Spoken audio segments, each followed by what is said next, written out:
Welcome back to Meet the Leaders. That's an interesting little did you know fact that you have a law degree from Toro.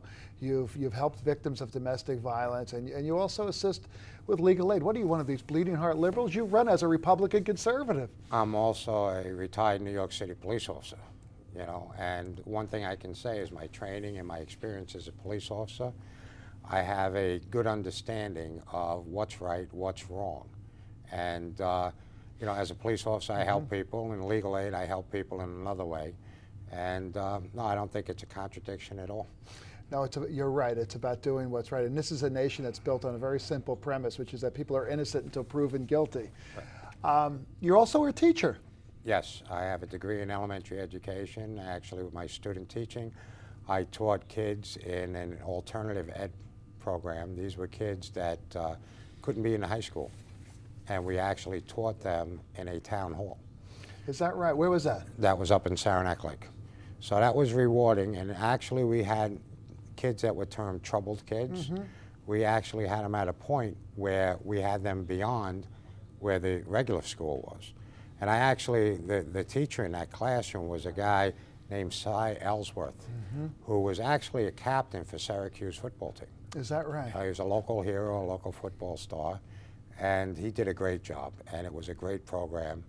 And it's rewarding when you can sit there and show kids that have been told that you can't amount to anything and have them take control of their own life and their own education. When you think about that, you look at it and you say to yourself, everybody has worth.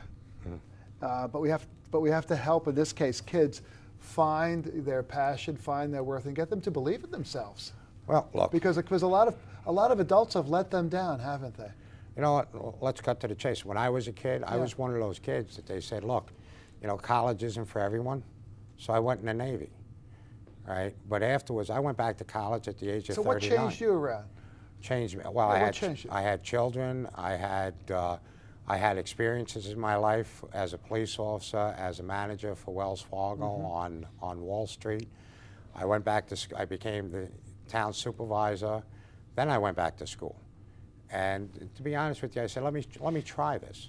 So I took one class, I wound up with an A. I said, let me try 2 classes. I wound up with 2 more A's. I said, let me go for the associate's degree. I wound up with that, and then I went on to law school. So there you were at the top of the class, getting your associate's degree, top of your class, getting your bachelor's. They say, why stop here? Let me become a lawyer. Oh, that was it. And then I went to law school, and I looked at my wife, and I said, so what do you think of medical school? And she told me, you're done. She said, you're done, go get it. But you know what, the lesson for this is, I tell kids all the time when I go into the high schools and the colleges, never let anyone put you in a box. That's right. Never let anyone tell you what you can achieve. And the only person that's getting in your way is you. And if somebody tells you that you can't do something, that should want you to make you want to do it even more to prove them wrong. But there has to be one of those moments, Oprah calls it those aha moments, or maybe it's a series of things over time where that light goes off and you realize what your potential is.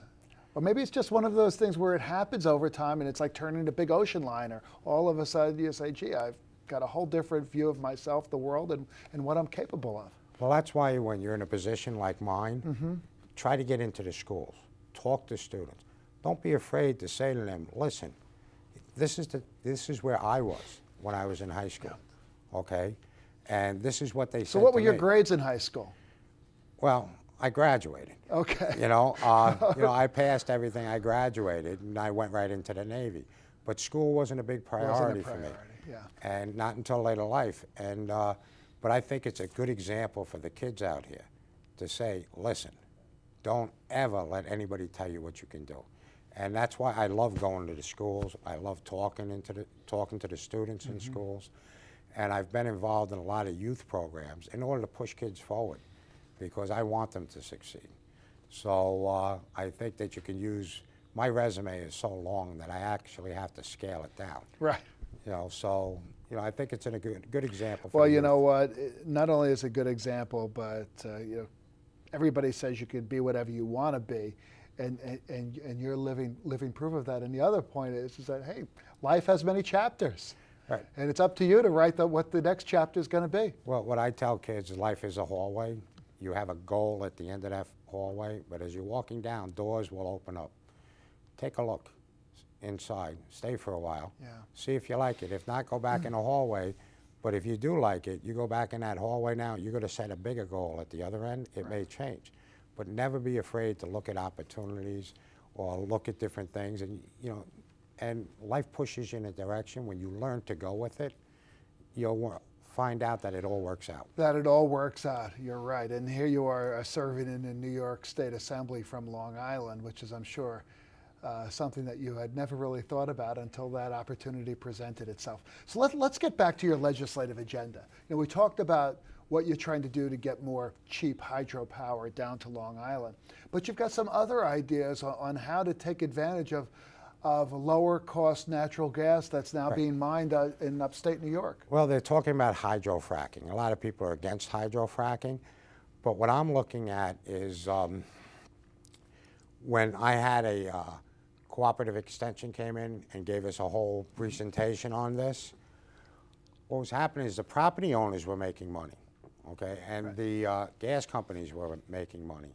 What this does is it shoots high pressure water into the shale, and they extract the gas, but that water comes back out, and it's got salt in it, which makes it contaminated.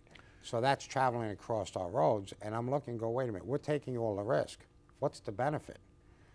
And what I did is I actually put in a bill in case the hydrofracking goes through, that 10% of any of the gas or the oil that comes out of the ground has to be set aside at no cost to New York to generate electricity.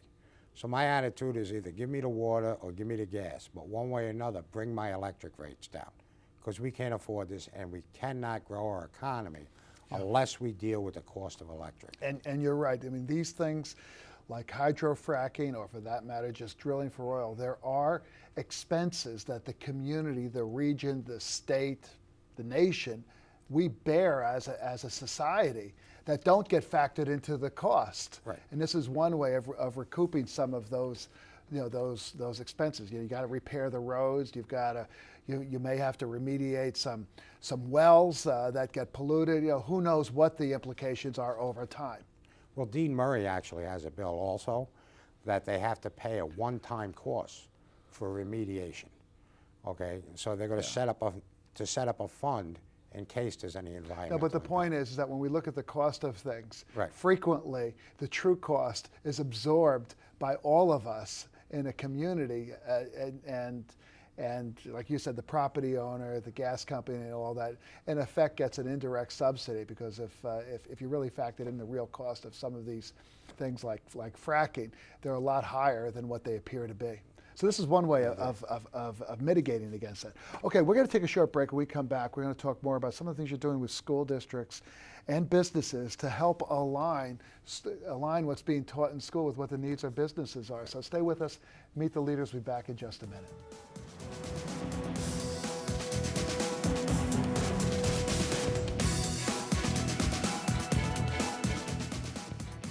You can watch Meet the Leaders anytime you want.